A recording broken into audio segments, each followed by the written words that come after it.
Donc, après avoir vu donc le premier tableau, donc en petit a, nous avons vu la Pentecôte à Jérusalem, donc qui est l'archétype, le modèle, dans lequel on retrouve les 4 éléments du scénario de l'expérience de la Pentecôte.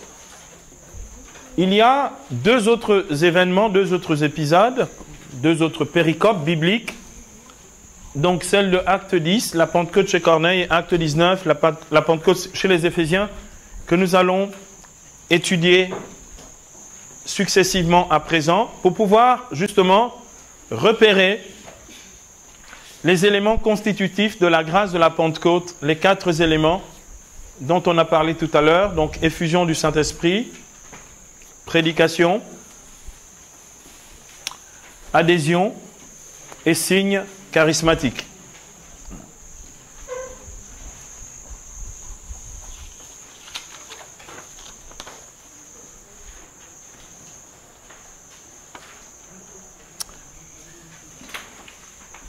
Donc, suite à une vision que l'apôtre Pierre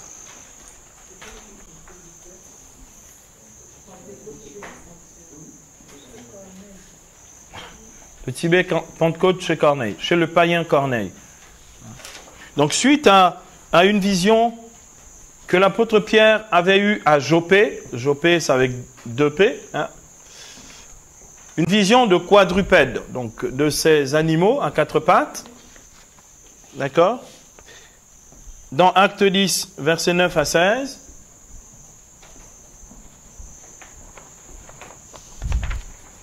donc la vision de Joppé.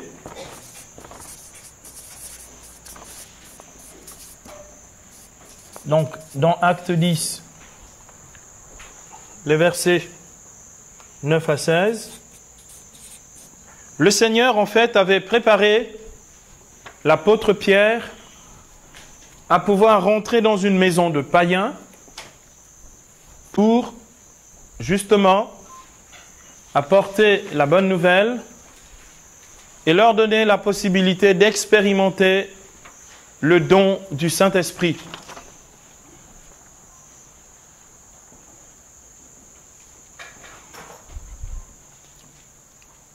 Or, à Césarée, il y avait un centurion de l'armée romaine qui s'appelait Corneille, qui, lui aussi, en vision, avait vu l'apôtre Pierre venant chez lui pour lui annoncer justement la bonne nouvelle de Jésus. Cet homme était un craignant Dieu, ce Corneille. Corneille va donc envoyer 2 de ses domestiques auprès justement de Pierre, qui était à Joppé. Aujourd'hui c'est Jaffa, hein, en Israël, pour qu'il puisse l'emmener de Joppé à Césarée, où se trouvait donc le centurion Corneille. Luc nous rapporte cet épisode dans Actes. C'est un long passage, mais nous allons justement le lire en entier. Acte 10.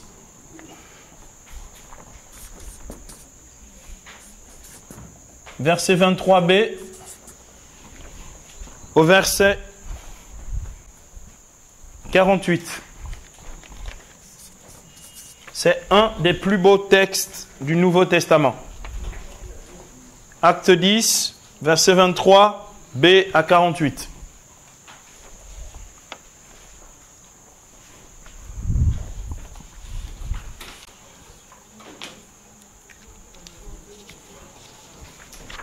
Luc rapporte: le lendemain, il se mit en route et partit avec eux. Quelques-uns des frères de Joppé l'accompagnèrent. Il entra dans Césarée le jour suivant. Corneille les attendait et avait réuni ses parents et ses amis intimes. Au moment où Pierre entrait, Corneille vint à sa rencontre et tomba à ses pieds, se prosterna. Mais Pierre le releva en disant: « Relève-toi, je ne suis qu'un homme, moi aussi. » Et tout en s'entretenant avec lui, il entra. Il trouve alors les gens qui s'étaient réunis en grand nombre, beau groupe de prière. Et il leur dit, vous le savez, il est absolument interdit à un juif de frapper, de frayer avec un étranger ou d'entrer chez lui. Pierre est un juif pratiquant, donc il ne pouvait pas se le permettre. Mais Dieu vient de me montrer à moi qu'il ne faut appeler aucun homme souillé ou impur à travers la vision des quadrupèdes qu'il a eu à Joppé avant. D'accord? Je faisais allusion. Aussi, n'ai-je fait aucune difficulté pour me rendre à votre appel. Je vous le demande donc, pour quelle raison m'avez-vous fait venir? Corneille répondit, il y a maintenant 3 jours, j'étais en prière chez moi à la 9e heure et voici qu'un homme surgit devant moi en vêtements resplendissants. Il me dit, Corneille, c'est un ange, hein, il me dit, Corneille, ta prière a été exaucée et de tes aumônes, on s'est souvenu auprès de Dieu. Envoie donc quérir à Joppé Simon surnommé Pierre.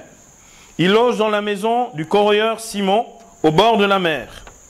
Aussitôt je t'ai donc fait chercher et toi tu as bien fait de venir. Nous voici donc tous devant toi pour entendre ce qui t'a été prescrit par Dieu. Oh, c'est intéressant. La prédication de Pierre chez Corneille, c'est un bijou. Un bijou. Alors Pierre prit la parole et dit, je constate en vérité que Dieu ne fait pas exception des personnes. Donc Dieu ne fait pas de différence entre les gens. Mais qu'en toute nation, celui qui le craint et pratique la justice lui est agréable. Il a envoyé sa parole aux Israélites leur annonçant la bonne nouvelle de la paix par Jésus-Christ. C'est lui le Seigneur de tous. Vous savez ce qui s'est passé dans toute la Judée. Jésus de Nazareth, ses débuts en Galilée après le baptême proclamé par Jean. Comment Dieu l'a oint de l'Esprit Saint et de puissance. Lui qui a passé en faisant le bien et en guérissant tous ceux qui étaient tombés au pouvoir du diable, car Dieu était avec lui. Et nous sommes témoins de tout ce qu'il a fait dans le pays des Juifs et à Jérusalem. Lui qu'ils sont allés jusqu'à faire mourir en le suspendant au gibet, Dieu l'a ressuscité le 3e jour et lui a donné de se manifester non à tout le peuple, mais aux témoins que Dieu avait choisis d'avance, à nous qui avons mangé et bu avec lui après sa résurrection d'entre les morts. Et il nous a enjoint de proclamer au peuple et d'attester qu'il est lui, le juge établi par Dieu pour les vivants et les morts. Dans ce texte, en fait, vous avez une grande partie du credo, depuis le moment de l'incarnation jusqu'au Christ qui reviendra dans la gloire pour juger les vivants et les morts. Donc Pierre, en fait, dans sa prédication, professe la foi. C'est de lui que tous les prophètes rendent ce témoignage, que quiconque croit en lui recevra par son nom la rémission de ses péchés. Verset 44. Pierre parlait encore quand l'Esprit Saint tomba sur tous ceux qui écoutaient la parole. Et tous les croyants circoncis, donc les Juifs qui étaient venus avec Pierre, furent stupéfaits, donc étonnés, de voir que le don du Saint-Esprit avait été répandu aussi sur les païens. Donc c'est la Pentecôte des païens. Ils les entendaient en effet parler en langue et magnifier Dieu. Alors Pierre déclara, « Peut-on refuser l'eau du baptême à ceux qui ont reçu l'Esprit Saint aussi bien que nous ?» Et il ordonna de les baptiser au nom de Jésus-Christ. Alors ils les prièrent de rester quelques jours avec eux. Dans ce texte, vous avez tous les éléments du scénario. Vous avez, donc les choses sont présentées de la manière suivante. Vous avez 1. La prédication de Pierre.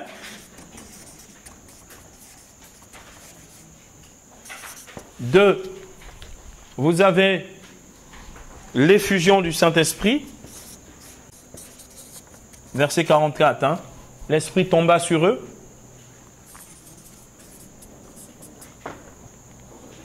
3. Il est dit que, donc, Pierre parlait encore quand l'Esprit tomba sur eux, sur tous ceux qui écoutaient la parole, et tous les croyants circoncis étaient stupéfaits. Pourquoi? Parce que, verset 45, ils voyaient que le don du Saint-Esprit avait été répandu aussi sur les païens. Verset 46, ils les entendaient parler en langue et magnifier Dieu. Donc le verset 46. Donc l'effusion, c'est les versets 44 à 45. Les dons charismatiques,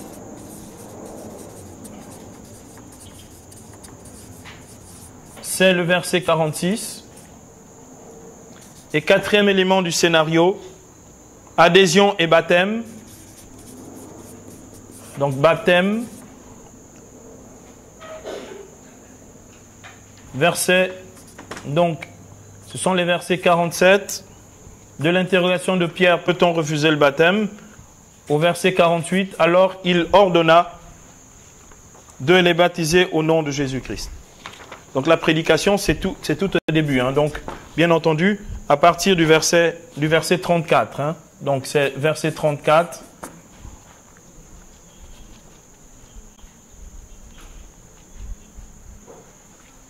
Au verset 43.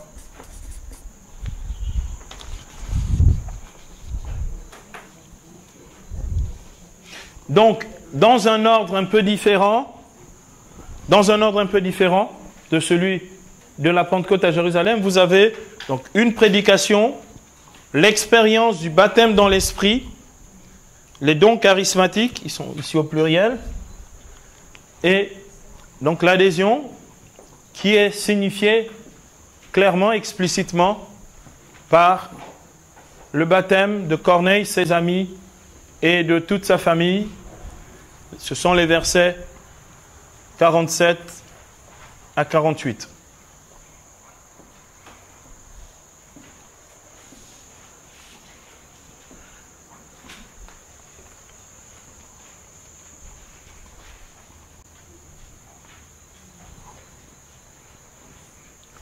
Donc, c'est la Pentecôte chez les païens.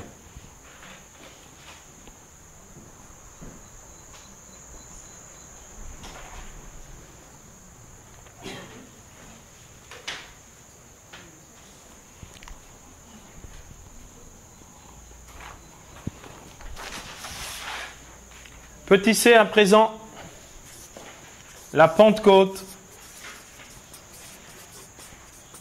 chez les Éphésiens.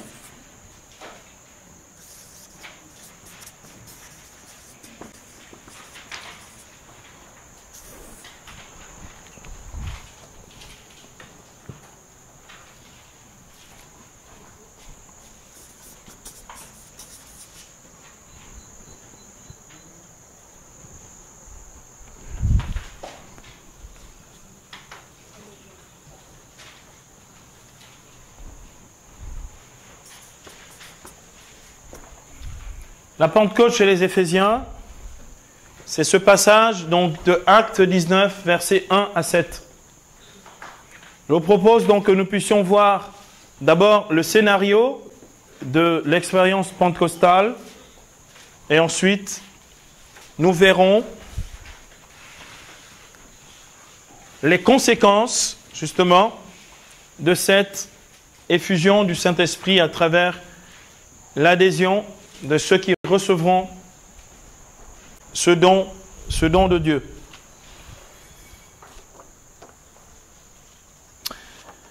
Donc, petit c, la Pentecôte chez les Éphésiens. Une grâce analogue à celle de la Pentecôte de Jérusalem fut accordée aussi à ces disciples de Jean que l'on appelle les Johannites d'Éphèse.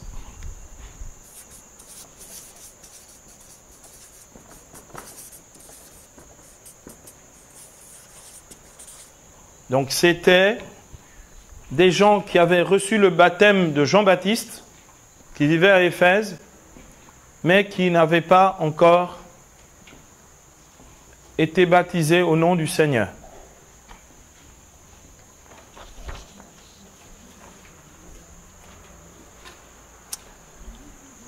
Donc ils recevront ces Joannites d'Éphèse, ils recevront une expérience analogue à celle de la Pentecôte à travers le ministère de l'apôtre Paul au cours de son second voyage avant de repartir pour Jérusalem.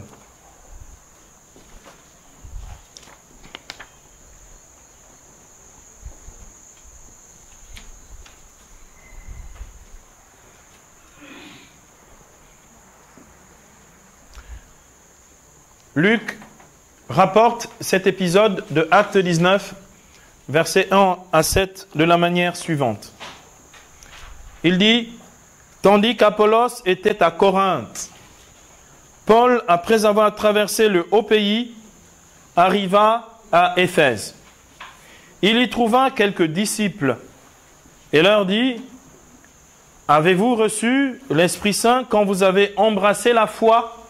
Ah, c'est important, hein? Ils lui répondirent, mais nous n'avons même pas entendu dire qu'il y a un Esprit Saint. Vous avez la tournure ici, hein? Donc, ici c'est le propre hein, de son nom. Son nom c'est Esprit Saint, d'accord? Donc la tournure ici c'est Pneuma Agios. Donc, nous n'avons même pas entendu parler qu'il y a un Esprit Saint. Et lui, de leur dire, quel baptême avez-vous donc reçu? Le baptême de Jean, répondirent-ils. Paul dit alors, micro-prédication, donc une mini-prédication. Pierre dit alors, Jean a baptisé d'un baptême de repentance, en disant au peuple de croire en celui qui viendrait après lui, c'est-à-dire en Jésus. À ces mots, ils se firent baptiser au nom du Seigneur Jésus. Et quand Paul leur eut imposé les mains, l'Esprit vint sur eux, et ils se mirent à parler en langue et à prophétiser. Ces hommes étaient en tout une douzaine. Donc, expérience de type pentecostal. Donc, c'est une expérience vraiment de Pentecôte. Ici, les éléments donc les éléments du scénario de la Pentecôte sont agencés un peu différemment. Premier élément, donc c'est une prédication de Paul qui est un rappel. Prédication.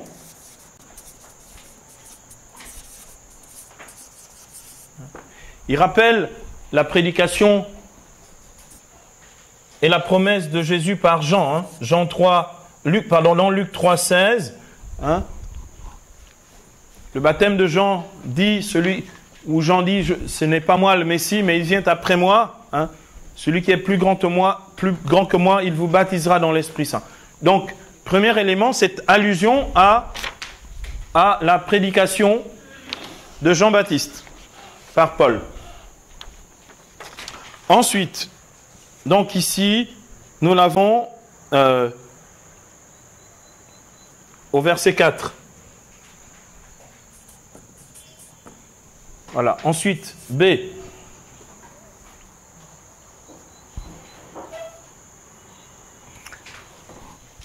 B, donc, comme ils sont déjà croyants, ils adhèrent déjà, donc il y a déjà l'adhésion, ils concrétisent l'adhésion par le baptême.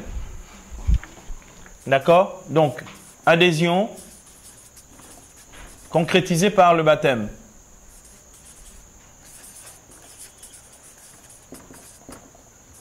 Ici, il est dit baptême au nom du Seigneur.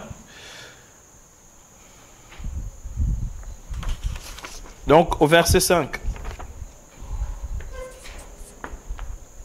Ensuite, c'est effusion du Saint-Esprit à travers l'imposition des mains de l'apôtre Paul au verset 6. Et puis enfin D, dons charismatiques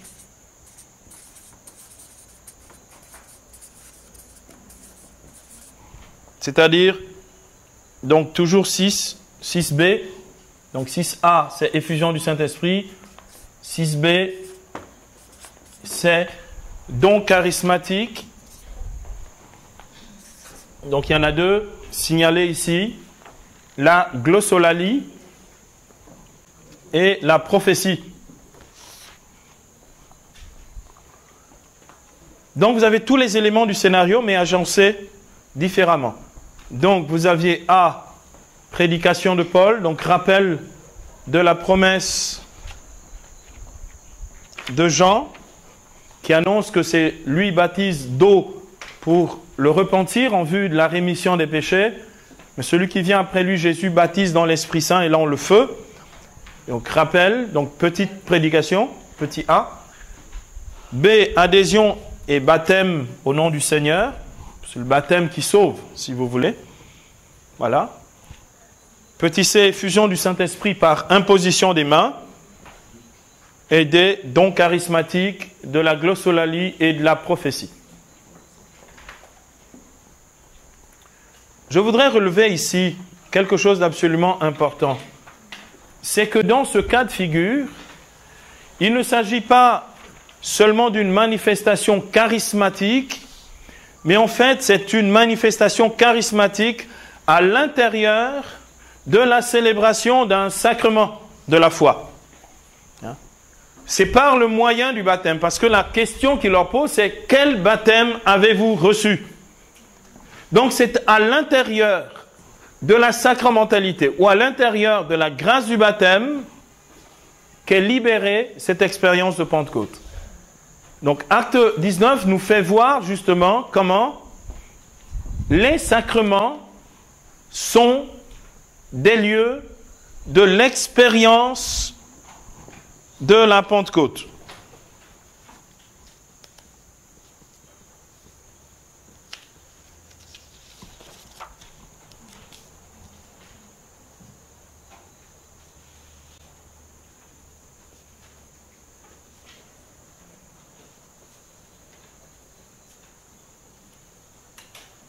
Donc l'expérience de la Pentecôte et de l'effusion du Saint-Esprit.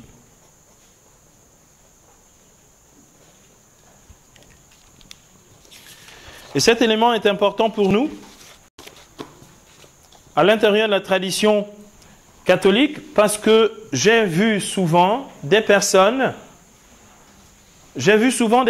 sous-estimées lorsqu'elles font l'expérience charismatique du Saint-Esprit, sous-estimer la vie sacramentelle. En disant oui, mais quand on va à la messe ou choses comme ça, c'est moins puissant que quand on est à notre groupe de prière. En fait, ce n'est pas tant la messe qui n'est pas puissante, ce n'est pas tant les sacrements qui ne sont pas puissants. Moi, je suis prêtre, je suis jeune prêtre, je ne suis pas un vieux prêtre. Je suis un jeune prêtre, ça fait que 11 ans, d'accord? Donc, ça veut dire c'est frais, là, c'est tout frais, c'est récent, c'est voilà. Donc, Dieu sait si j'ai voulu vérifier par moi-même, si dans chaque sacrement, et je peux vous assurer, si dans chaque sacrement, j'ai même vu la puissance de Dieu, même pendant les obsèques. Bon, on célébrait la messe. Mais j'ai fait un ministère charismatique une fois, on était en train d'enterrer quelqu'un, ça agit avec la même puissance. Bon.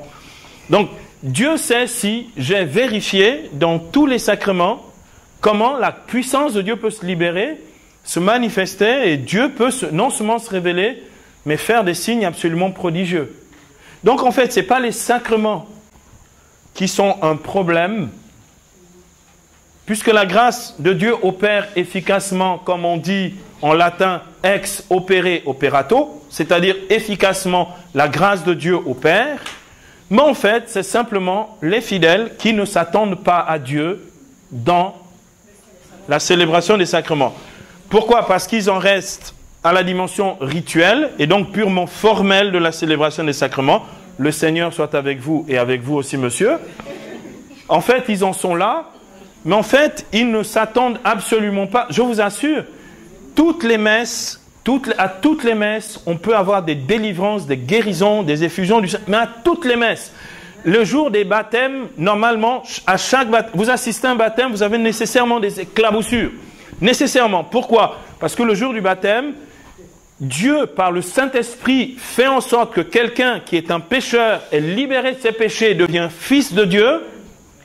Un tel événement spirituel doit absolument libérer la puissance de Dieu. Et moi, j'ai célébré des baptêmes où les gens ne pouvaient pas tenir debout au moment où je disais « Je te baptise au nom du Père, du Fils et du Saint-Esprit ». Tout le monde était par terre.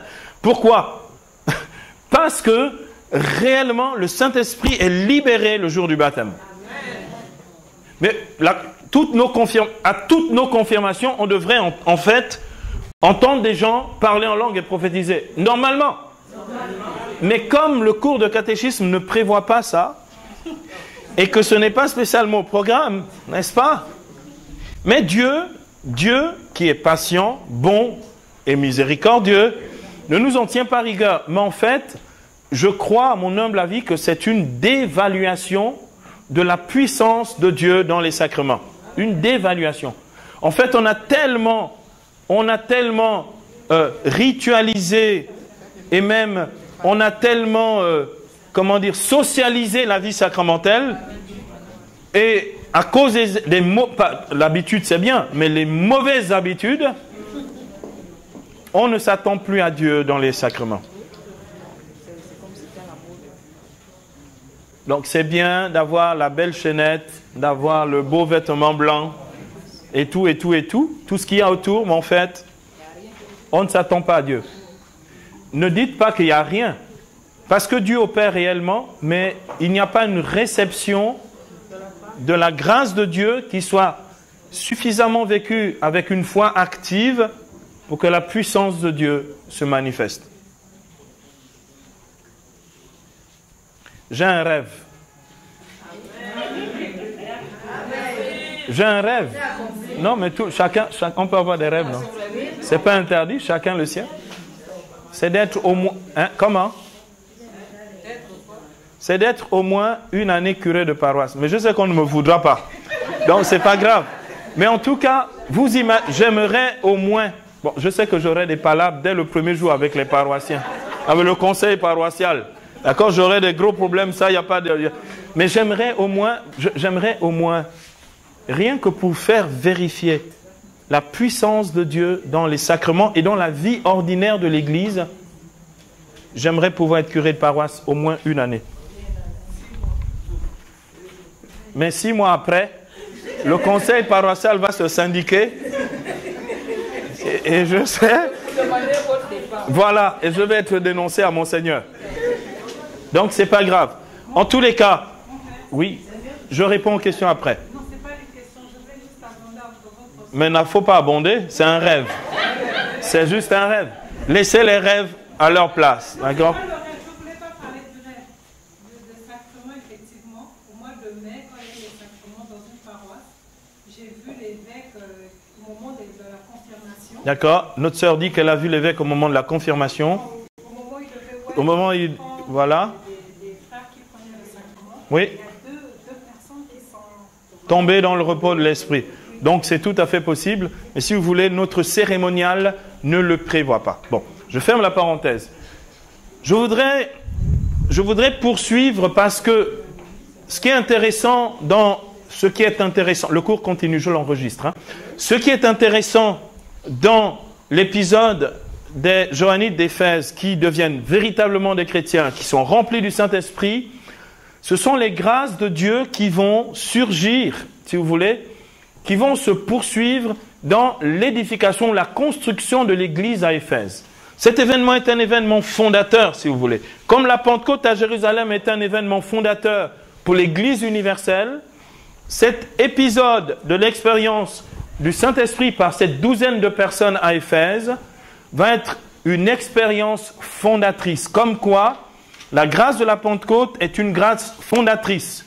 Que ce soit sur le plan individuel, c'est pourquoi beaucoup de vies changent, grandissent et portent du fruit à partir du moment de l'effusion du Saint-Esprit. Il y a une prise de conscience réelle de ce que Dieu fait dans la vie, de ceux qui accueillent ce don.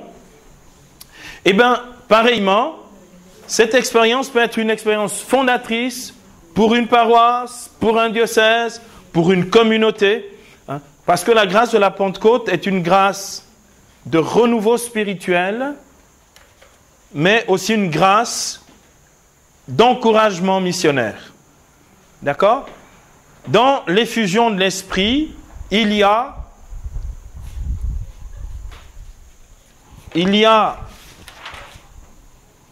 communiqué la grâce d'un renouveau spirituel,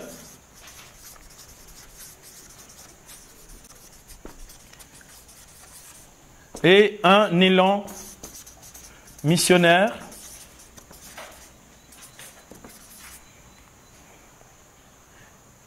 justement qui édifie l'Église.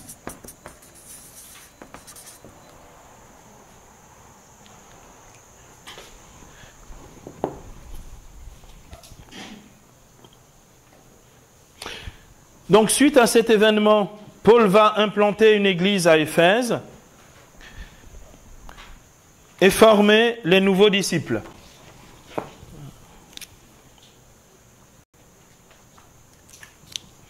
Pour certains, l'effusion du Saint-Esprit est un point d'arrivée.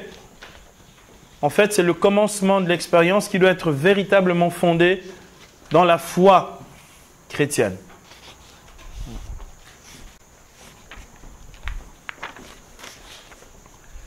Donc, dans Actes 19 toujours, les versets 8 à 22, l'apôtre Paul va donc poursuivre cette œuvre après l'effusion du Saint-Esprit, qui justement permettra de commencer cette édification de l'église d'Éphèse.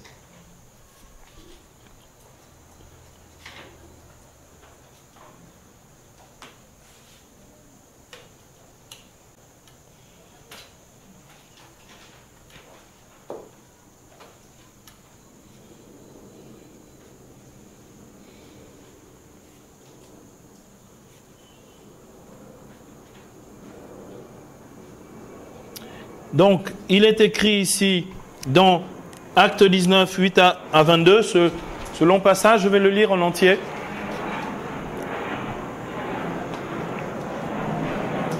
Vous avez dans vos Bibles, les bonnes, celles qui sont agréées dans ce cours.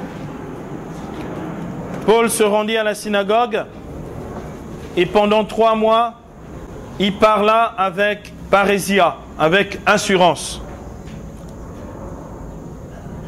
Il entretenait ses auditeurs du royaume de Dieu et cherchait à les persuader. Certains, cependant, endurcis et incrédules, il y avait déjà de ce temps-là, décriaient la voie devant l'assistance. La voie, c'est le Christ. Jésus dit dans Jean 14, 6, « Je suis la voie ou le chemin, la vérité et la vie. » Décriait donc Jésus, la voie. Il rompit alors avec eux et prit à part les disciples. Chaque jour, il les entretenait à l'école de Tyrannos. Donc l'apôtre Paul quitte la synagogue et va trouver un lieu, une école païenne, où il va instruire et former les disciples. Il en fut ainsi 2 années durant. Donc l'apôtre reste 2 ans là pour former les disciples. En sorte que tous les habitants de l'Asie, donc l'Asie mineure, juifs et grecs, purent entendre la parole du Seigneur. Ça devait être absolument merveilleux. Dieu opérait par les mains de Paul des miracles peu banals. J'aime bien l'expression. À tel point qu'il suffisait d'appliquer sur les malades des mouchoirs ou des linges qui avaient touché son corps. Alors, les maladies les quittaient et les esprits mauvais s'en allaient. Tout ça, je l'ai vu. Donc, vous pouvez le voir aussi. Or, quelques exorcistes juifs ambulants s'essayèrent à prononcer eux aussi le nom du Seigneur Jésus sur ceux qui avaient des esprits mauvais. Ils disaient, je vous adjure par ce Jésus que Paul proclame. Il y avait 7 fils de Séva, un grand prêtre juif, qui agissait de la sorte. Mais l'esprit mauvais leur répliqua, Jésus, je le connais. Donc le diable ici dit, qui connaît Jésus de Nazareth?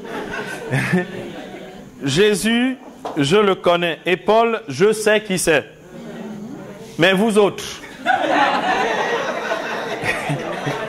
qui êtes-vous? Et se jetant sur eux, l'homme possédé de l'esprit mauvais les maîtrisa les uns et les autres, et les malmena si bien que ces nus et couverts de blessures, qu'ils s'échappèrent de cette maison. Donc il ne faut pas essayer. Il ne faut même pas essayer. Verset 17. Verset 17. Tous les habitants d'Éphèse, juifs et grecs, surent la chose. La crainte alors s'empara de tous et le nom du Seigneur fut glorifié. Amen.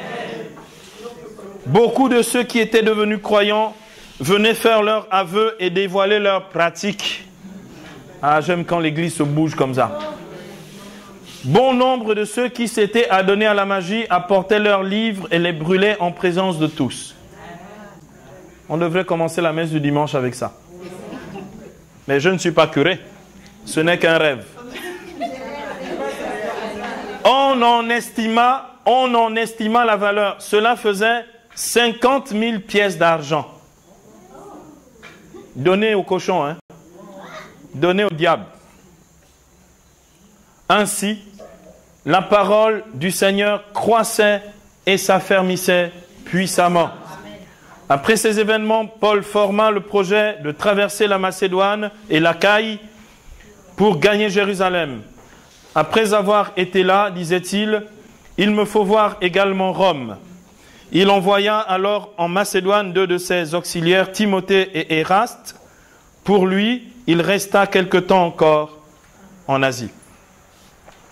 Donc voilà, nous avons ici le déploiement missionnaire lié à l'expérience de l'effusion du Saint-Esprit, mais aussi l'édification d'une église à travers la formation des disciples qui ont reçu cette grâce de la Pentecôte. Donc il ne suffit pas de dire « moi j'ai été touché ou béni par Dieu », nous avons besoin de croître dans l'intelligence spirituelle des dons que nous recevons du Seigneur.